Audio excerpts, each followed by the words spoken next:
जय श्री महाकाल. मी बोलते पायल नंदगिरी, किनारा खेड्याची महामंडलेश्वर. आज आम्ही त्र्यंबकला कालपासनं फेरीतच आहे आणि जी जागा माझ्या नंदागिरीने घेतलेली आहे माझे महामंडलेश्वर, त्या जागेवर आलेले. आता चाललंय छोटंसं आश्रम बांधायचं काम, दाखवते तुम्हाला. पाण्याची टाकी केलेली प्रथम पिढी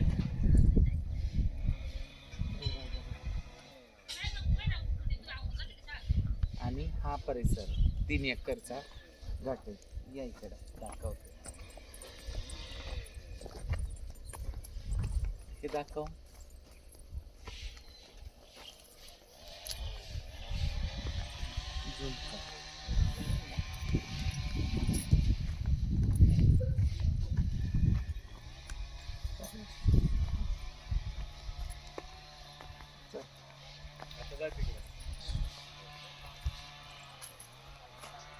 त्यानंतर याचं मंदिराचं काम चाललंय, शिवपिंडी स्थापित करण्याचं.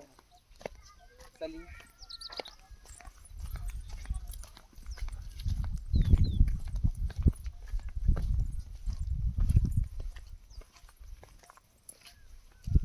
याचं मंदिरचं चाललंय, शिवपिंडी स्थापित करण्याचं चाललंय. हे मंदिराचं काम अजून भरपूर काम आहे. अजून 1 रुपया चाराने पण काम नाही झालेलं, पण चाललंय. कंपाऊंड घातलेलं आहे, हे सगळं चाललेलं आहे. आपलं कंपाऊंड असं घालून घेतलेलं आहे आपल्या क्षेत्रामध्ये. आणि हे ध्वज केली.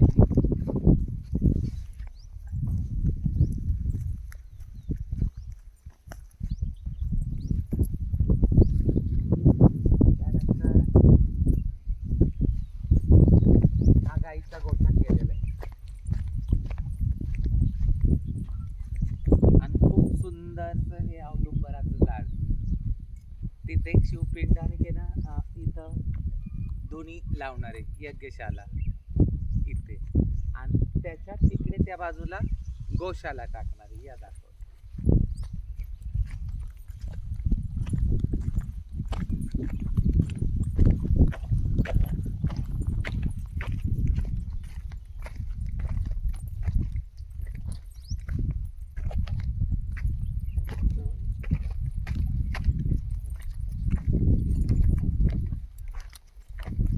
खूप सुंदर छानसे रम्य आहे यहाँ इथं, आणि खूप सुंदर वातावरण आहे.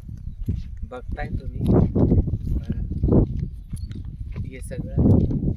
आता इथे गायांसाठी आम्ही गाईचा गोठा म्हणजे मुक्त गोठा करणार आहोत ओपन. आणि गायांसाठी चारा लागल, हे लागल म्हणून इथं काही क्षेत्रामध्ये आम्ही मका पेरलेले इथे ह्या क्षेत्रात.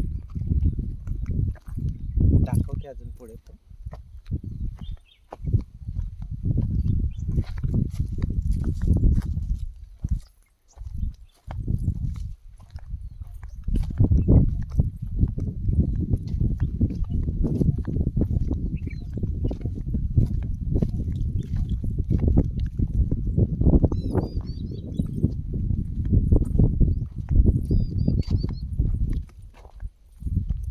कोणाचं नाही आहे आणि कोणी असे हे नाही आहे, आमचं स्वतःच आहे. बहुतन नाही, आम्ही घेतलेलं आहे.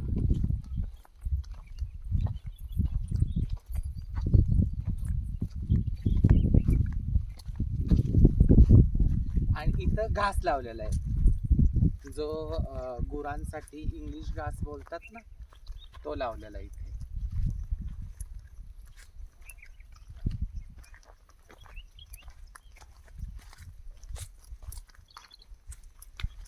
बघा कसं वातावरण आहे तिकडे.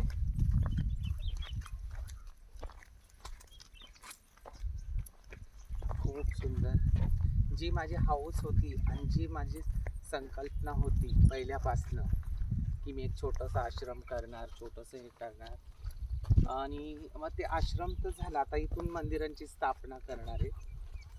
आणि वृद्धाश्रम माझी पहिल्यापासून इच्छा होती, मग वृद्धाश्रम पण केलं. मग त्या वृद्धाश्रमला तिकडं सलन एरियामध्ये म्हणजे पडतो म्हणून मी आता त्र्यंबकला ते शिफ्ट करणार आहे इकडं. हां, नंतर हे सगळं बनून झाल्याच्या नंतर कालांतरामध्ये मी इकडे करणार आहे. अजून इकडे पण खाली पण जागा आहे. इथं कुटी करणार आहे राहण्यासाठी ह्या सगळ्या याच्यात. या इकडे.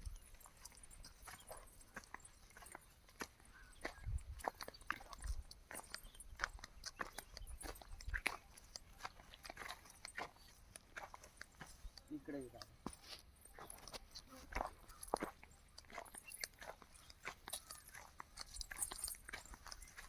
किती सुंदर नजारा आहे बघा, किती छान पैकी.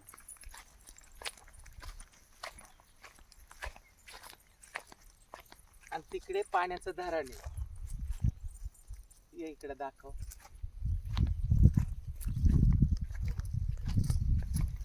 कारण की आपल्याला एवढे सगळे पशु पक्षी सांभाळायचं म्हणल्याच्या नंतर पाणी पाहिजे. मग पाण्यासाठी म्हणून मी धरणाच्या बाजूलाच जागा घेतलेली आहे बघून मी. आणि म्हणूनच ते धरण आहे आणि ही जागा आहे आणि हे वातावरण इथलं नैसर्गिक. आणि तुम्ही या, विजिट लावा माझ्या आश्रमला, जरूर तुम्हाला आनंद वाटेल. बाकीचं तर भगवती बोलेलेच. बोल. जय श्री महाकाल. मी बोलते किनराकडा महामंडलेश्वर डॉक्टर भगवती नंदानंदगिरी. आज माझ्या आश्रमाला ह्या इथे जो संकल्प पूर्ण केला तो गुरूंच्या प्रेरणेनेच केला आणि गुरूंच्या इच्छेनुसारच ह्या सगळ्या गोष्टीची आज पूर्णता होत आहे. आणि त्याला आशीर्वाद म्हणून आज गुरु इथे स्वतः आलेले आहेत. त्यामुळे खूप भारावल्यासारखं वाटतं. आणि इथे जे काही गुरूंनी जे मनात इच्छेलं आहे किंवा त्यांची जी संकल्पना आहे ती पूर्ण साकारत हो, ही आई जगदंबेचरणी आणि महाकालचरणी प्रार्थना करते. जय श्री महाकाल. जय श्री महाकाल. नमः पार्वती पते हर हर महादेव.